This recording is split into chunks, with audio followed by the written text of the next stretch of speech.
Welcome back to another episode of the Vision Hunters podcast. I'm your host, Cody Story, and this is episode number 10, The Gap Selling Young Buck Sales Pro with Christion Embury. Christion is a BDR at a sales guy. He graduated with a marketing degree from Michigan State University last year. He did a few sales internships throughout college, and prior to Christion's second internship, sales was more of a backup plan because he had all these misconceptions of the snake oil salesman and the used car salesman looking to make a quick buck. It wasn't until he had legitimate structured sales training that he realized the intricacies of sales and what being a real sales professional was all about. Now, as a BDR at a sales guy, he's constantly evolving, learning, and doing as much as he can to master the craft. Lastly, I'd like to wrap up this brief bio about Christion with one of his favorite sayings. If you're the smartest person in the room, find a different room. A couple of quick reminders before we get into today's show. New episodes of the Vision Hunters podcast are released every Wednesday at 7 a.m. and you can listen to the show on Spotify and Apple Podcast, or you can watch the episodes on my YouTube channel, and the spelling there is Cody Story, CODYSTOREY. Next is some of the things we discussed in today's episode. Well, we discussed how Christion got into sales at such a young age and how he has accelerated his growth in such a short period of time, becoming a real sales professional.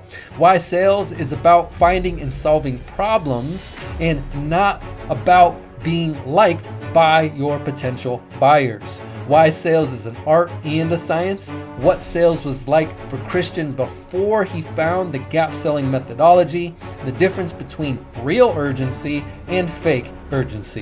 Why you should put your customer and their problems first. The importance of understanding your buyer's why. How to break through the noise and get engagement. What the gap is and why it's critical that you identify it during the discovery, what your buyers actually value, the difference between product-centric and problem-centric selling and how that affects your deals, what the show me economy is all about, how to not lose deals due to price, what the pick list is and how to connect that to your specific ICPs, your ideal client profiles, the difference between business problems, the impact of those problems, and the root causes of those problems. And last but not least, why tailoring your conversations is one of the keys to making a bigger impact in your industry. Now, let's get into episode number 10 with the gap selling young buck sales pro, Christion Embury. Hey, Christion, welcome to the show. Thanks for taking the time today to collaborate together and make some content. Yeah, thanks for having me, Cody. Excited to dive in here and whatever we're going to talk about, I'm excited. All right. So yeah, the main topic's going to be around gap selling and sales. But I figured I'd start off today with a bad joke. Do you have any bad jokes by chance? Oh, man, I wish I would have prepped for this one. How about you go first, and then I'll try and think of one on the spot. So I usually don't have any, but I've been kind of playing around with bad jokes because it was introduced to me through Chris Voss. And it's actually had a great effect in my presentations and demos. As ridiculous as it sounds or sounded to me in the beginning, I've been doing it, and it's a great icebreaker, and it puts people in a positive, playful state. I think they're super corny, and I think that's the point. The point is they should be corny. So what do you call somebody with no body and no nose? I have no idea. Nobody knows. Okay. Yeah, if I had a little sound effects thing, I'd do a little drum action there. So do you have a bad joke? If not, we'll keep it moving. Bad joke for you, I guess. What has a thumb and 4 fingers but is not a hand? That's complex, bro. I have no idea. A glove. Damn, that was about as good as mine. You might take the trophy on that, dude. Bad jokes are the way to go. All right, so now that we got that out of the way, I'm going to get into, like I said, talking about gap selling, which is it's a completely different method for selling compared to what I was taught in the beginning of my sales journey. And I believe what most sales reps are being taught worldwide based on watching videos on YouTube or seeing videos from sales peeps on Instagram. And before we get into your story, I would like to start by asking you about the first message that I sent you on LinkedIn. And the reason is because I found that writing and emails is very challenging to most sales reps, or to some sales reps, at least as far as I know. And it's also been challenging for me, but it's something I've been actively addressing. So I wanted to get your feedback on it. And I'm just going to go ahead and read that message, and then you can kind of get into why that worked for you. So to quote my message, "Hey, Christian, I know this is out of the blue. I'm working on creating video content with other like-minded individuals doing sales differently. I'd love to share your story pre and post gap selling, plus on how you apply the gap skill sets daily. You can use the video as you wish. The intention is to let sales teams and sales reps worldwide know there's another way to sell. Would you be opposed to doing a Zoom interview together? I've become a huge advocate for the gap selling method because my last sales job wanted me to do everything that Keenan in the gap selling book teaches us not to do. It was brutal. I hope your Monday is off to a good start, and I aim to forge a lasting relationship together. In sales, we trust. Cody, the Sponge Story." So what prompted you to say this when you said, "Thanks for reaching out. I dig your messaging structure here and would be happy to chat"? Why'd that work? Yeah, well, I mean, let's really break it down, right? It's not just because you said something clever like "in sales we trust." Although that was a good sign off, I'll give you that. I try things different all the time with that. Yeah, right. And that's what it's all about too, not only in the email sign off, but in your overall messaging, trying new things, seeing what works, what gets good responses and what doesn't. That's how you get better in sales. But specifically looking to your message, you didn't really make it like all about you. You wanted to learn more about me and my experience with gap selling before and after starting to work for a sales guy. And so because it was more so focused on me, in this case, the prospect, I was more willing to jump on the call and shoot you a reply back. Now, it is a bit different if you're trying to use this type of messaging structure towards a potential prospect that you want to book a meeting with or sell something to. But at the end of the day, that's what it's all about. It's making it about them, wanting to learn about them, and understanding, okay, great, you want to learn about me, but at the end of the day, prospects always have the "what's in it for me" in the back of their mind. So being able to like briefly touch on what they would gain out of taking your call or whatever the case may be, that's also huge too. And I think for me also, the personal story you included when you mentioned that the last sales job you had was trying to get you to do everything Keenan and gap selling goes against. That really resonated with me as well, because I've had those experiences too. So I figured it was a good message to reply to. It was a good message to take a call with. Beautiful. And that's kind of what I was aiming for as far as the underlining principles there, which is what I'm kind of digging deeper into. You mentioned it should be, to me, about the prospect and how I can help them. And I hope to be able to create some sort of possibility to bring value. So I'm glad that you said those things, because that was my intention behind it. And it's not a game. It's not like a tactic to try to get somebody to do something. It's like, no, this is authentically what I'd like to do. I want to learn more about other people who are thinking about the same things in regards to sales, or maybe applying the same skill sets or methods, because it always really just creates a lot of curiosity within me, and it's what I'm interested in. If someone else is, I think there's an opportunity to build a great relationship. So it's also staying true and being authentic, not lying, not trying to trick somebody, but really showing up in a way where it's like, hey man, I want to learn more about you. Which brings us into the next segment here. I'd like to build some context for the listeners and get into your backstory. Like, you're a young buck compared to me, man. I'm 39. Now, I'm not like crazy old, but I wish I would have come across something like gap selling at your age. Now, I don't know how old you are. So how old are you? How long have you been in sales? And how did you get started selling full time? Wow, that is a lot to unpack there. So I am 21 years old. I turned 22 in September. I just graduated from Michigan State last year. First member of the COVID class, virtual COVID graduation and class. all. Yep, let's go. And essentially for me, I started selling at a young age, like a lot of kids do. Wanting to make a few extra bucks, didn't really get paid an allowance besides from mowing the yard or whatever the case may be. Hmm. And it was as simple as a lemonade stand on the side of the road or a car wash. In middle school, actually, I started a paper Ninja Star company. Mm. So I'd fold pieces of papers, make them into Ninja Stars. That was short lived after one of my friends threw one and hit my principal in the head Okay. in between classes. Sorry, Mrs. Satterthwaite. Ended up having to return all 24 bucks profit I made.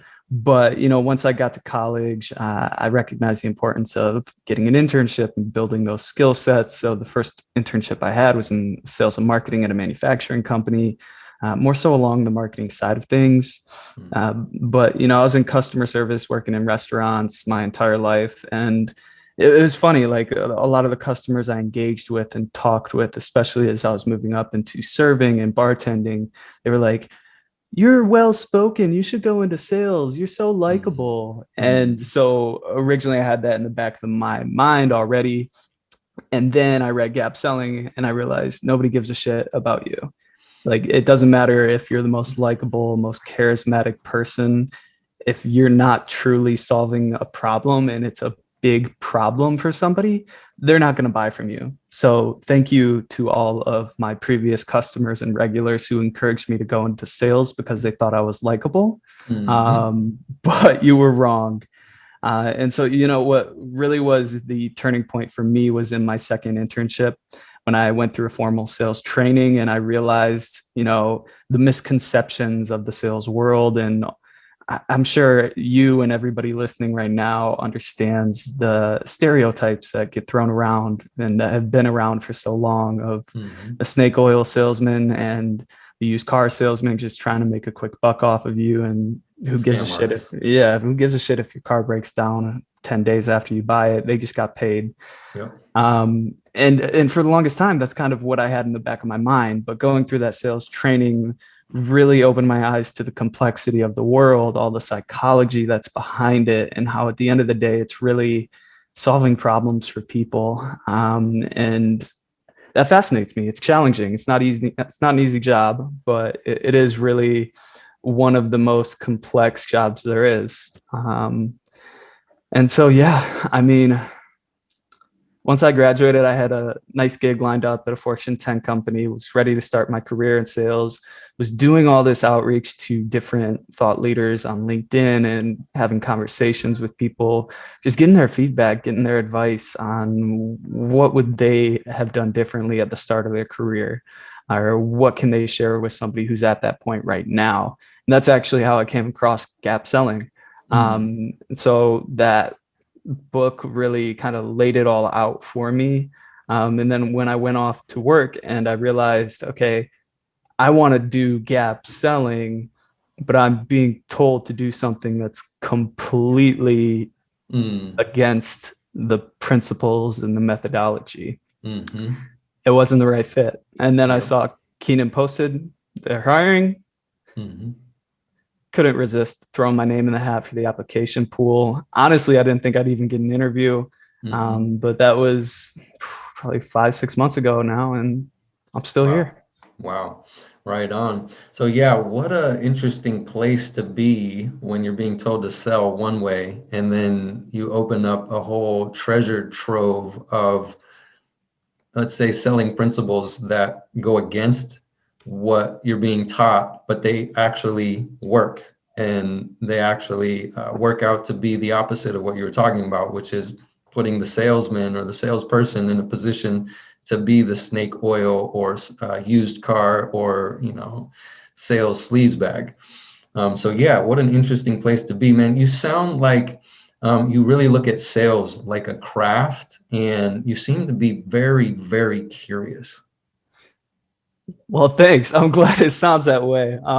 That's what I go for, man. At the end of the day, I think sales is a combination of an art and a science. Like there are some similarities to a similar craft. Like back in the olden days, I mean, even in certain trades, it's still around today, but think like medieval times, right? If you were going to be a blacksmith, you would go through apprenticeships and work with different professionals to master your craft. And I really view sales as a similar kind of profession. There's so much to learn. There's so much to develop, and there's so many ways to get better. You just gotta, like you said, be curious, be willing to learn, and be willing to fail and fall on your face a few times too.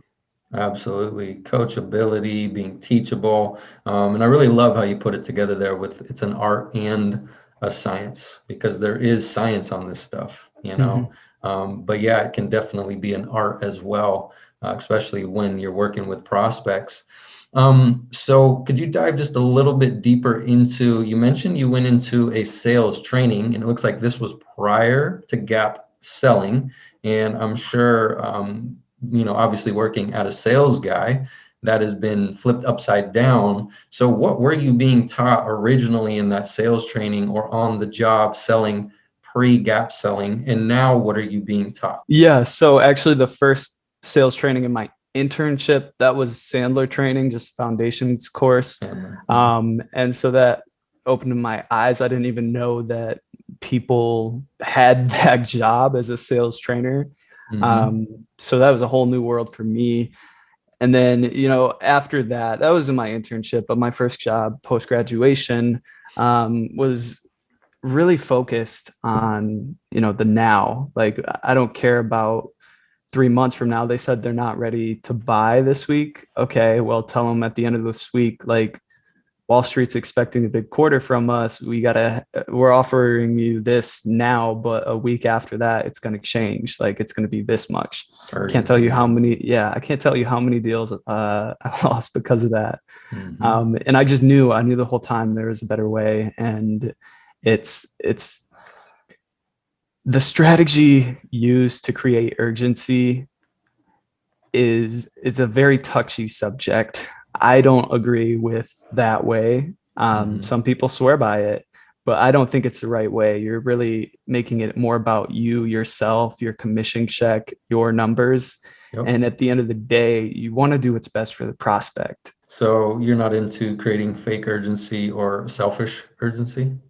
No, not at all. I think that's a good way to put it. But at the same time, like with gap selling, if you do it right, you have all the ingredients you need to create real, legitimate, not self-serving urgency, because you understand what them waiting 2 or 3 months will do. You'll understand the impact of that. The cost of inaction. The cost of inaction. Yeah. And it's as simple as saying, based upon what you told me, like if you don't do this, if you don't implement our software tool, you're going to lose $100,000 over the next 2 months. Why is a $50,000 investment spread over the course of 12 months not worth it for you if you're going to recoup that in just 2 months? So it's more so that's one of the biggest advantages to gap selling. I think you're not creating that false urgency. You're not self-serving in it. It's truly putting the customer and their problems first. So you were doing, it looks like Sandler training. What was that all about? I'd like to dive a little bit deeper into the differences between the two. You're already moving in that direction. Is there any other things that stand out as far as what was different with Sandler? Man, that was so long ago. I think for me, I had never heard of a funnel. I'd never heard of a sales process, a structure to how you run a sales process. So that in of its own, I think is why Sandler is effective. I mean, obviously, if you're further along in your career, you probably have some sort of structure to your calls, regardless of if you've had any training or not.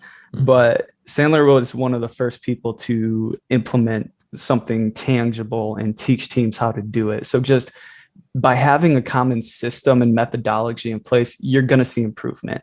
Now, is it as relevant for today's world as gap selling? I would argue that it's not simply based upon the fact that, Sandler's been around since the 80s. Yeah, they've made updates. They have these online learning modules and all these great things, but it still doesn't get into the nitty gritty of understanding your buyer's why as much as gap selling does. And that's really where you can find the biggest opportunity to influence change and influence the deals. They do have like the disc profiles that they cover and all that good stuff, but I should probably do more competitive intelligence to be able to discern the differences a little better. But that's really where I see gap selling taking it to the next level. It's like if you think of sales as math, Sandler is maybe some algebra, but gap selling is calculus. It requires a lot more of the seller, but you can do a lot more with it. And it seems like comparing old school or outdated methods to more relevant and modern methods. Yeah. And I mean, to be fair, like that's just my understanding of simply going through the foundational course and knowing what I know about gap selling. I know there are a ton of different organizations that use Sandler and it works for them. And that's okay. Not every methodology is going to work for every company. So if you're considering a sales methodology, you really have to put in the work to understand how each one aligns with your own business and what you sell. So like no disrespect whatsoever to Sandler. I know some people who are trainers there and they're great guys, really intelligent. But as far as breaking through the noise, I mean, especially since COVID, we've seen the amount of emails and cold calls just skyrocket. How do you break through the noise? Well, you have to be focused on what matters to the customer most, and that's their problems. You can't just try and pitch them and ask them for 15 minutes. You have to understand their world in a way that demonstrates your credibility and allows you to break through the noise and gives them a reason to want to speak with you. I'd like to read 2 short quotes from the book and then ask you some more questions about the gap in gap selling. So to quote, your product doesn't drive the sale. And this is what I'm hearing you say here and get into. Your product doesn't drive the sale. The problem does. And if you can't diagnose the problem, no sales skill or any other sales training is going to help you. Second quote, being a great salesperson means being able to diagnose the customer's problem and understand the impact the problem is having on their business. So can you describe what the gap is or what the gap consists of? Oh, that's a tough question because it's different for everybody, right? Essentially, your job as a seller is to understand the main problems that you solve. And from there, understand the questions to ask to diagnose if the problems that you generally solve are relevant to these customers, if they're dealing with them on a daily basis. And B, understand what questions to ask to get them to think about the impact and to share that impact with you. Because a lot of the times as sellers, we're told to sell to pain. And the problem with that is that pain is only a symptom of a problem. It doesn't go as deep. The problem goes way deeper and has much bigger implications. And so when sellers hear somebody admit they have a pain, they get happy ears and they just say, perfect, pitch mode activated. Here's my product. You should buy it. And at that point, you lose your opportunity to gain more valuable information from the people you're speaking with. And then you lose control over your ability to influence the sale at a truly meaningful level. It sounds like you're really diving into the problems and the impact that those problems are having on the business. Where does current state and future state come into play in the gap, and why could that possibly be important? Yeah, so I mean, the current state sits between, or the gap rather sits between the current state and the future state. Essentially, the current state is all the information you find out in your discovery calls. If it's a software tool, what are they using today? How are they handling X process today? And then the future state is also, you find that out along the lines of the calls, but it's really focused of like, well, what if this goes away? Like, what are the impacts we're striving for? What does it mean for us? An additional 10,000 in cost savings every month. And getting them to understand that and think about that in their own kind of words and elaborate on that to you is really helpful for building up that gap. So it seems like that's where the value is at. Yeah, I mean, value is a often used word, but often Mm-hmm. misused as well, I think, Mm-hmm. because it's some people think of it in terms of their own product or their service. Oh, we have excellent customer service, we've won these awards, we've been in business this long. But in reality, it's all customer specific. It's all Mm-hmm. relative to the people you're speaking with.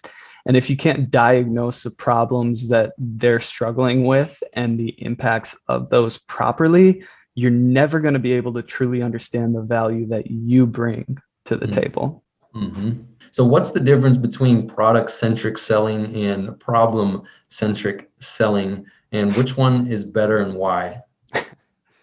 Well, I think I'll answer the second part of your question and I'll dive into the first. Obviously, I'm biased, but I think that problem centric selling is better. I've seen it work, I've seen the results companies have had, and it just makes sense, right? Mm-hmm. We are now in what Keenan calls the show me economy.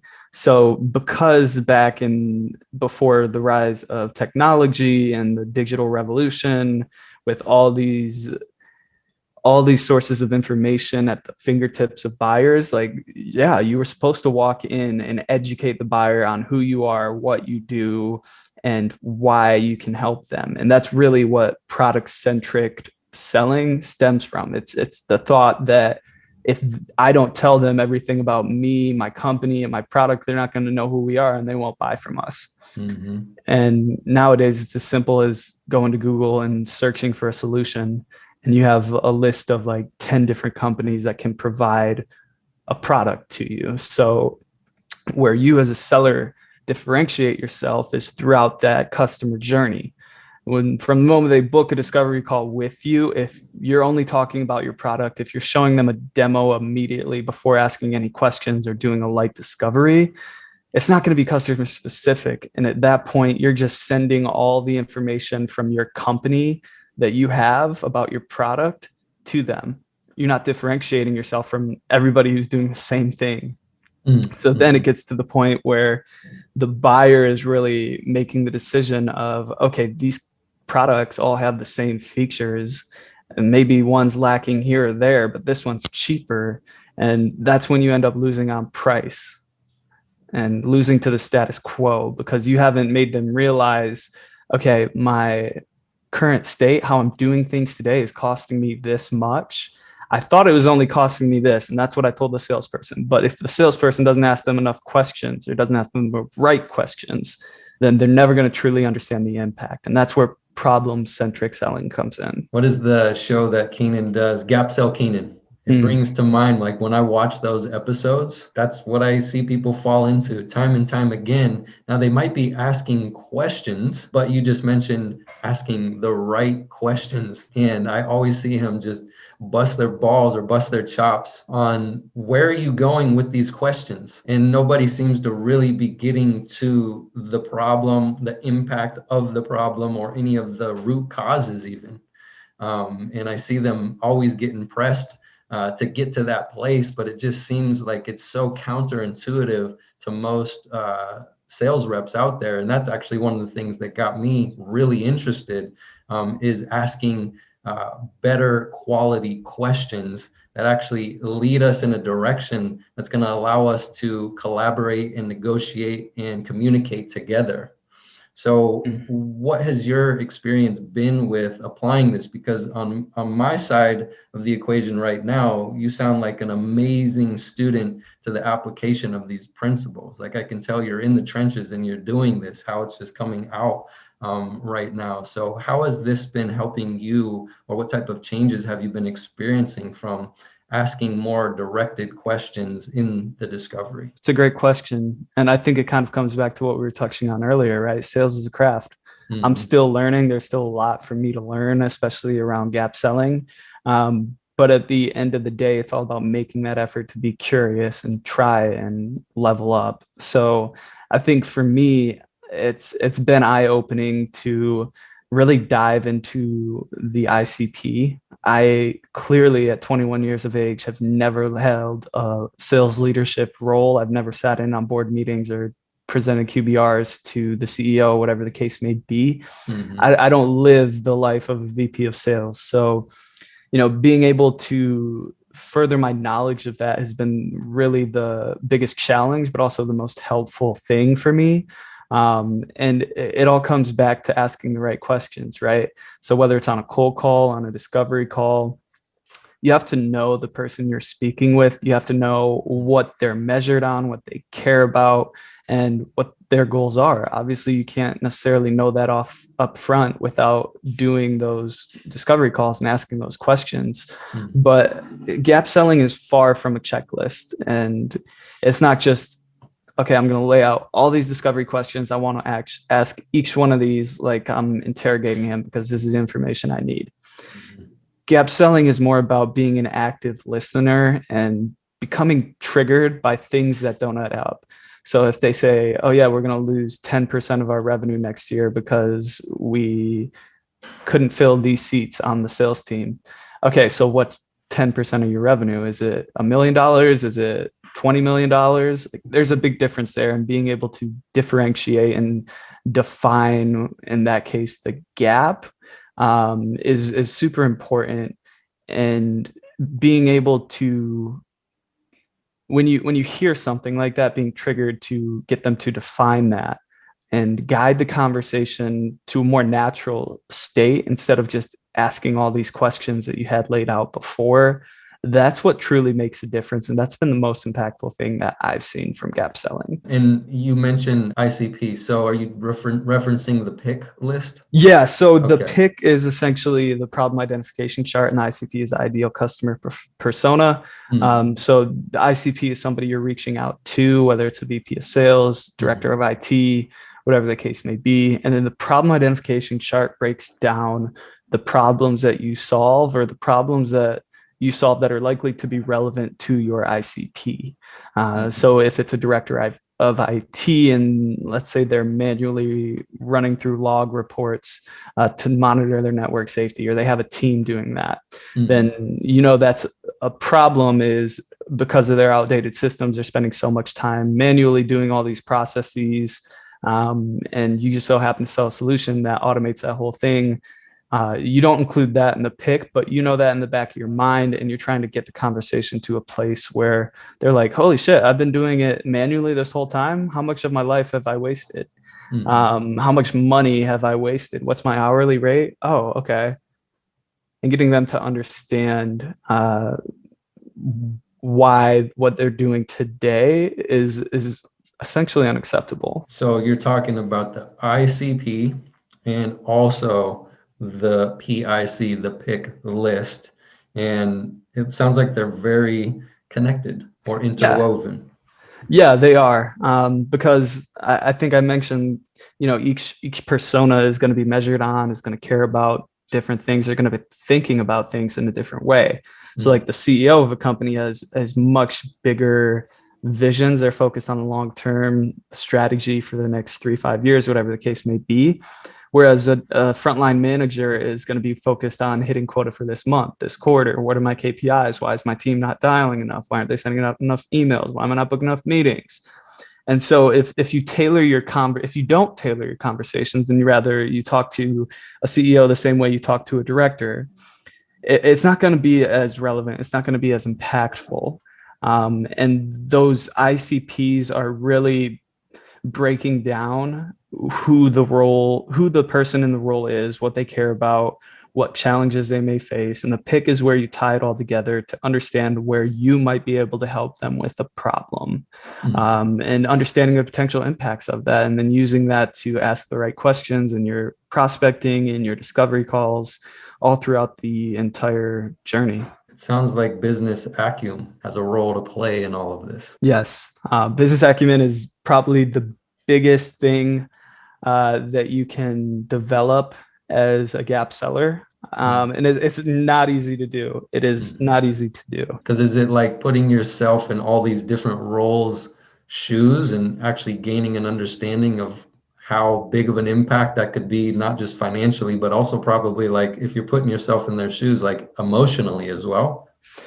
Yeah, yeah, because it does come down to the individual and what does them missing a revenue target mean for their job at Mhm. the end of the day. Like it's a there's a difference in a company who wants to reach 500 million in revenue to IPO versus a company who wants to reach 100 million, let's say, just because 100 is a cool number. Mhm. And the individuals in each company, even if they share the same role, they're probably going to be caring a lot about a lot different of things. If I'm the VP of sales at a startup who's now approaching an IPO, how much equity do I have? What's it going to mean for me if we're able to get acquired or get or to IPO? Like there's different things at different levels for each stage of company. Sounds like you need to study the alphabet as well. Yes, and the acronyms, all of ICP, them. Yeah. PIC, CO, COO, AE, I don't know, Vice President, VP. So yeah, for anybody new that maybe hasn't dived super deep into gap selling, can you just break down and clarify again in a simple way? Because like I'm blown away, man. You're nailing these things, these questions here. So what is a pick list? What does that like stand for? Like, what is that? Yeah. So it sounds really simple and easy to do. Mm-hmm. It's not. I can't tell you how many people we talk to who are like, yeah, we tried our hand at the pick and we think it's okay, but That's me. it's not easy. It's essentially listing out the problems you solve at a very basic level. You know, when your company was founded, people weren't talking about features that they wanted to come up with. They were talking about the problems that they want to solve. Like, how Mm-hmm. come I can't do this with that? Let's make something that does. So it's getting very granular into those, but also understanding what the problems are. Mm-hmm. And from there, that's the P side of things. And then you move into the impact. Okay, so what do these problems, what do they manifest in the organization to? And that's where you're listing out, like for ours, for example, like low win rates. What does that equal? Missed revenue targets, slow growth, slow market share capture, potentially turnover within the sales organization because people aren't hitting quota, churn, whatever the case may be. And then so there's essentially three columns. So Mm-hmm. we listed the problem, we listed all the impacts of those, and then you go into the root cause. Okay, what is this caused by? Are win rates low because of a lack of training for the sales team? Do they not know how to lead these discussions to get the right information in order to influence the sale? Are win rates low because we just have a shitty product? Is our marketing bad and we don't have good nurture sequences for people who initially show interest but then disappear? So Mm-hmm. there's all these things that can be the root cause of a problem. And this is what's so interesting about gap selling, because you don't only list the root causes that your product or service can solve for, but you want to have an understanding of what can I not solve. So like Mm-hmm. we at a sales guy, we can't solve a shitty product. If you don't have a good product, if people don't like it, if your retention rate is really low, we're not going to be able to help you with more sales training. And it's about being able to guide the conversation to also get the answers to those questions so that you know when you Mm-hmm. go into a company and you ask them to make such a big change that it's actually going to work and it's actually going to be valuable for them. Yeah, I didn't even really think of that. So not just the problems that you can solve, but also the problems that you can't solve or fix. Mm-hmm. And you always have to have those in the back of your mind too, right? I mean, at the end of the day, being a gap seller is being a trusted advisor and understanding when you identify that you really cannot help this person, you point them in the other direction of something that would be more fitting. I love it. So three columns: identifying the problem, identifying the impact that those problems are having on the business. So business problems, the impact of those business problems, and the root causes. Yeah. Okay. And then oftentimes, like the root causes, those are the technical problems, the things that you actually solve for. Mhm. I would say that the impacts are more of the business problems, because that's what the underlying problem, and I know I've just said that word like 8 times, but the business problems are what the technical problems manifest into and how it impacts the organization. Mm-hmm. Yeah, what's so amazing about this is it sounds so damn simple.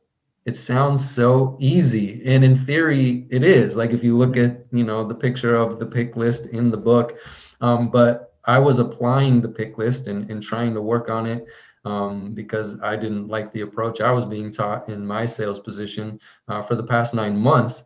And I was like, damn. I thought this was going to be easy. Just figure out the business problem, figure out the impact, and figure out the root causes. And so when I sat down to do this and practice this, and I think this is a skill set that can be developed because yeah, maybe I could do it for, what I'm dealing with, but what about other companies or other products? Can I repeat that and be good at repeating it or be quick or effective? So I noticed when I was trying to write down, okay, problems, impact, and root causes, I kind of was toggling back and forth like, was that really is that a business problem, or is that the impact? Is that the impact, or is that the business problem? Is that the root cause, or is that the problem? Which one's the problem? Which one's the root cause? And I just was like, dude, I think I'm just crazy. I wish I could just call up Keenan and be like, dude, forget the principle and the theory behind this, but what the hell is the difference between X, Y, and Z? Am I getting this right or am I wrong? That was kind of going on in the background while I was trying to come up with an amazing pick list. So have you ran into that, and have you had help kind of working through that process? Yeah, so I mean, that's something that I go back and update probably at least once a month, Wow, because right things on. change so quickly. And the true answer is it's always going to be changing, at least the relevance of it. And you want to have it for different profiles. So if you sell into different personas, you want to be able to differentiate the problems you solve for them versus the problems you solve for somebody else. But at the end of the day, it is not easy. Like you said, in theory, it sounds like a good concept, easy to pick up and learn, but to actually execute and effectively deliver on is a whole nother story. I mean, you've watched Cap Sell Keenan, man. Mm-hmm. Most of the people going on there, they've read the book, they've done some sort of preparation. Mm-hmm. Maybe they built out a pick chart even, but Yep. if you're off, it's not going to work. Oh, it's ugly. But we have bought from people before, Mm-hmm. so Mm-hmm. there is a chance. Yeah, when Keenan sells himself on the idea, Yeah, he's like, dude, I yeah, just sold myself, bro. Like, where yeah, are you yeah. going? You're way out in left field. Like, let's get to the nitty gritty here. But yeah, I think it is a skill set, like I was saying, and it's definitely something to be developed. But when I listen to Keenan, it's like a part of him. It's just Mhm. how he thinks and how he functions mentally or operates mentally, because he's just so boom, boom, boom. He's talking about somebody else's product and he's dialing it in for himself. And I think that's why he always says, well, dude, I just sold myself your product. So I'm not patting you on the back, but hopefully this was helpful and hopefully you're learning something. And damn, dude, I would be there just writing down notes like a mofo and go back and re-watch the recording and then Mhm. probably say I wanted to call him and go through it again and again and again. So you're lucky, man. What a blessing it must be to work at a sales guy and get that level of professionalism. So yes, this is tricky. That's pretty much what we're talking about. But you also mentioned technical problems. What's the difference between a technical problem, a business problem, and a root cause? Because I do think it is important to know the difference between those. Yeah. So if you think back in the book to the example of the movie theater or the ticketing company where they were using some system where they had a person who had to manually go through, check a box, and mark somebody as a first-time ticket buyer or a season ticket buyer, whatever the case may be. In this scenario, their technical problem was that outdated system, that outdated process that they were using Mm-hmm. to operate, to market to new people. And because of the technical problem, the business problems came up of, okay, we're going to lose X amount of dollars in revenue because we're not booking enough repeat business from our first time customers. We're not effectively marketing to our target audiences with the first time ticket buyers, and we're not able to segment those from our season ticket holders. And so those are all in there, but there's also something called the existential problem, which I think gets overlooked in the book. A lot of people know the technical problems, business problems, the root cause. They don't always get them right. But the existential problem is something that is looming over the company. So if they don't fix this process, if they lose X amount of dollars every year, they're going to fold. They're going to be bankrupt. Everybody's going to be out of a job.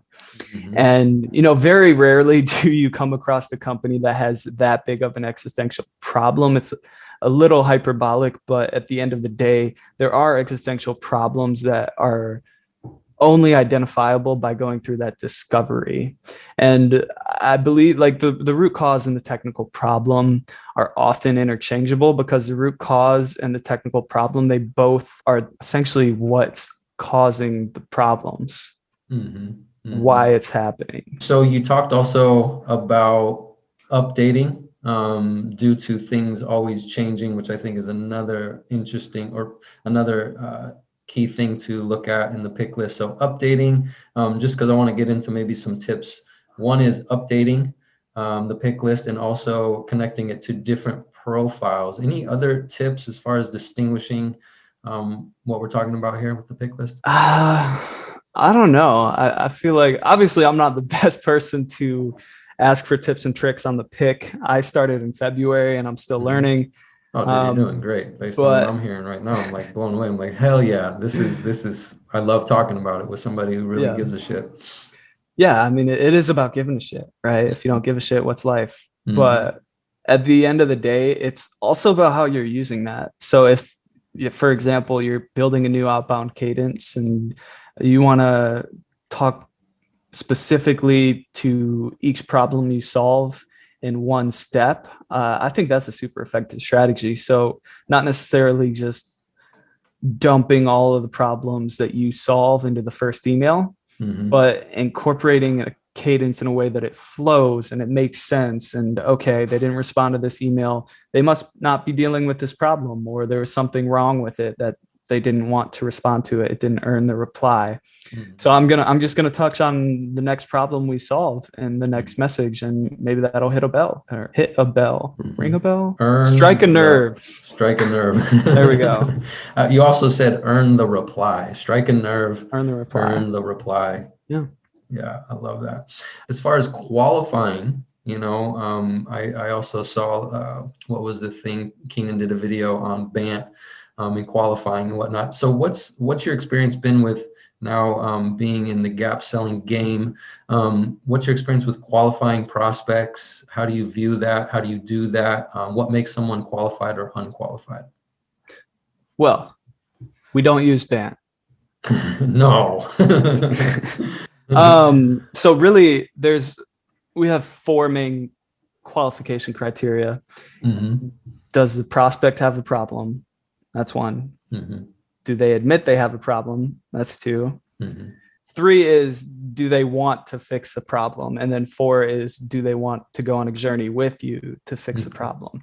So rather than talking to somebody and then telling you and asking them, let's say this, let's say I booked a 15-minute demo with you and you showed up. It wasn't a demo. It was just a quick qualification call. And I said, hey, do you have any budget set aside for this? And you said, no. What do? You just stop asking questions. Like, are you going to sign off on this?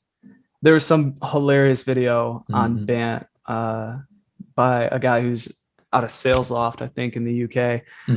But it kind of like commodized that concept. And BANT is just old school, man. Like if you find a big enough problem, it doesn't matter if there's not a subject line in the bottom in the budget for it. They're going to find the money and make it happen and solve it. If you have somebody who's super passionate and believes in the value that you're going to bring within the organization, but they're just not the final decision maker, probably going to introduce you to the person you need to be talking with. Mm-hmm. Mm-hmm. And so are the material is the material in band, is that important to uncover throughout the entire sales process? Yeah, you have to understand the buying criteria, the decision making criteria of an organization, Mm-hmm. but it shouldn't be used to qualify a prospect. So you don't think the first question should be, how much money do you got? Can you afford my product? Yeah, I mean, it's like And it's are the you the same decision thing. maker as a follow-up? Yeah, right. It's like the same thing as calling somebody up after they just raised some money, like Series B. Like Chili Piper raised 33 million a couple of weeks ago. Did I reach out to them and say, "Hey, you got some money now. You want to spend Mm-hmm. it on some sales training?" Yeah. No, Mm-hmm. it's just not effective. And maybe if you're sending out hundreds of emails like that, you'll get a bite, Mm-hmm. but it's not the way the game is being played anymore. And if you're still playing it that way, you're probably going to lose. So, dude, we have so much to talk about, but I really want to respect your time. I know you got a call coming up here in about 4 minutes. So we'll have to wrap it up, but I would love to, since we were able to kind of get into the whole pick list and discovery. I mean, we could dive even deeper into that and qualifying and everything. But I want to say again, I'm super blown away by your level of expertise at 21, bro. Just killing it, just based on me listening to how you're answering these questions. I love it so much. With that being said, what's your take on this? I'm just going to ask you some really short questions with some short answers. Keenan says, no discovery, no demo. Just a short, little quick answer. What's up with that? He's right. If you're going to show somebody your product, wouldn't it make sense to actually know what they care about in your product? The iPhone example he uses is gold. You don't buy it because it has a fucking compass or a camera. Maybe you do buy it because it has a good camera, but you care about a specific set of features, and so do the people that are interested enough to take a demo with you. Mm-hmm. Now, let me just tie that together as far as like, are you having a time limit on your discoveries? Like, is it a 15 minute? Is it a 20? Is it a 30 minute? Is it open-ended? Like, just to make sure you get to the bottom of things, how does that work for you? Because I know obviously we have a schedule, so do the other professionals on the other side of the table. I usually block at least an hour for our discovery calls. We put 45 minutes on the calendar with our customers. Sometimes it's 30, depending on, the relationship. But Mm-hmm. dude, I've been in a discovery call that went 2.5 hours. Mm-hmm. It really depends on how deep the conversation gets and how much there is to talk about. Yeah, that is such a interesting thing. Because my experience was being told to do just 15 minutes, right? And it's like I didn't argue. I brought it to the meetings. I was just like, 15 minutes, man. We haven't even got anywhere. And rushing people doesn't make people want to work with me or collaborate or open up. And just going boom, boom, boom, question, question, question, question is the vibe of an interrogator. Like, it's very off-putting, and I think we're leaving money on the table by not opening this up and allowing for spontaneity and allowing for that collaboration to evolve together. And it was just a big thing I kept pressing, but it was just about the numbers in volume. And it's like, that's one way you can go. But as far as like long-term relationships and partnerships and doing business over and over and over again, not so much. That's just wham, bam, thank you, ma'am. But it didn't sit well with me. So I'm glad you nailed that down. Really quick, last question, and we'll wrap it up. Can you give us your top 3 book recommendations? It could be related to sales or business or who knows, spirituality, self-help, self-development. What are your top 3 book recommendations? Yeah. So Gap Selling, Mm-hmm. Of course. Never Split the Difference by Chris Voss. That's a really Dude, I good one love it. I too. just started taking courses with him. Amazing. Oh yeah, I So bet amazing. he's got a master class too. It looks pretty good. I haven't checked it out yet, I've but watched majority of it, but I took 2 of his courses so far, and I'm just blown away. Gap selling is the next. That's what I want to take next. So I'll probably be calling you to buy something. So yeah, we have Gap Selling, Never Split the Difference, and Entree Leadership by Dave Ramsey. It's more of a leadership focused book, but honestly, it's got some self-help messaging in there as well. Which, I mean, we didn't talk about today, but that's a super important thing in sales too. Mental health and being able to, understand the toll that this job can take on you sometimes if you let it, and knowing how to counteract that. So yeah. All right. Well, thanks so much. Where can folks find you on social? Yeah, LinkedIn, pretty much. I just made a Twitter, haven't tweeted yet. But yeah, so LinkedIn is probably the best place to find me. I'm not a huge social person. I've posted on LinkedIn more in the last month than I have on any other platform in the last year. Hit me up on LinkedIn. Happy to connect.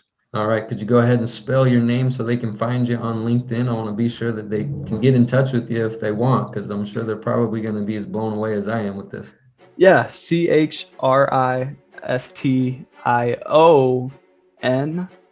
Christian, and then Embury, Embury. Echo Michael Bravo, U Roger Y. Dude, thanks so much. At 21, you are already, in my opinion, in my humble opinion, you are already a true professional, dude. So thanks for collaborating with me today and sharing your story with our listeners. Yeah, thanks for having me on, Cody. It was a good conversation, and appreciate the kind words, man. That's it, folks. Thanks for tuning in. If you enjoyed the show, I'd love it if you would leave a review, hit the old like button, subscribe, or even share the show with your friends and family. If you'd like to go on the Vision Hunters journey together, well, we can. The way you can do that is if you find me over on Instagram at the Vision Hunters Podcast and also at Cody Allen Story. The spelling there is CODYALANSTOREY. Once again, welcome to the Vision Hunters Podcast.